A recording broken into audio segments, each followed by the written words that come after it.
कल्पना कीजिए, अगर कोई दुश्मन देश आपके शहर के हर ट्रैफिक कैमरे को हैक कर ले, आपकी हर मोबाइल कॉल सुन रहा हो और आपकी हर गतिविधि पर नजर रख रहा हो, तो क्या होगा? तेहरान में कुछ ऐसा ही हुआ। कई सालों की जासूसी, एक गुप्त एजेंट का सिग्नल, और फिर शुरू हुआ इतिहास का सबसे सटीक हमला।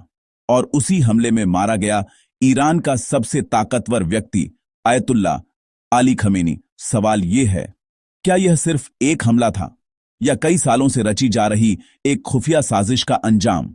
क्योंकि जिस सटीकता से यह हमला हुआ, उसने दुनिया की सबसे मजबूत सुरक्षा व्यवस्थाओं में से एक मानी जाने वाली ईरान की सुरक्षा व्यवस्था को भी हिला दिया। रिपोर्ट्स के मुताबिक इजराइल की खुफिया एजेंसी मोसाद कई सालों से तेहरान में गहरी घुसपैठ कर चुकी थी। बताया जाता है कि तेहरान के लगभग सभी ट्रैफिक कैमरे हैक कर लिए गए थे।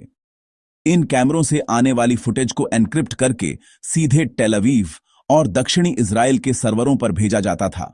यानी तेहरान की सड़कों पर कौन जा रहा है, कौन किससे मिल रहा है और कौन किस इमारत में प्रवेश कर रहा है, सब कुछ इजराइल की स्क्रीन पर दिखाई दे रहा था। लेकिन कहानी यहीं खत्म नहीं होती।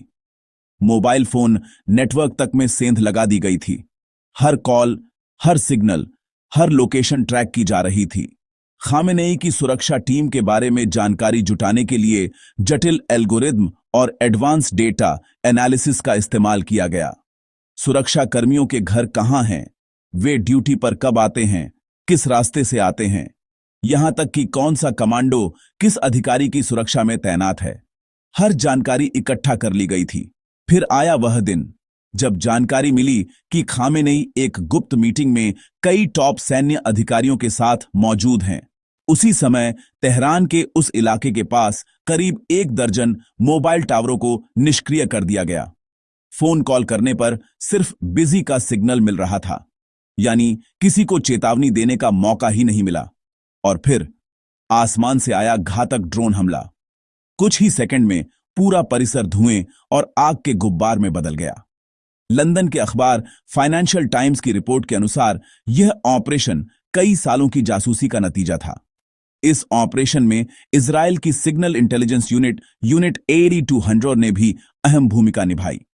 और सबसे चौंकाने वाली बात यह बताई गई कि तेहरान में मौजूद एक अमेरिकी एजेंट ने ग्राउंड से अंतिम पुष्टि दी। जैसे ही कंफर्मेशन मिला, ऑपरेशन शुरू हुआ और इतिहास के सबसे सटीक खुफिया हमलों में से एक को अंजाम दिया गया।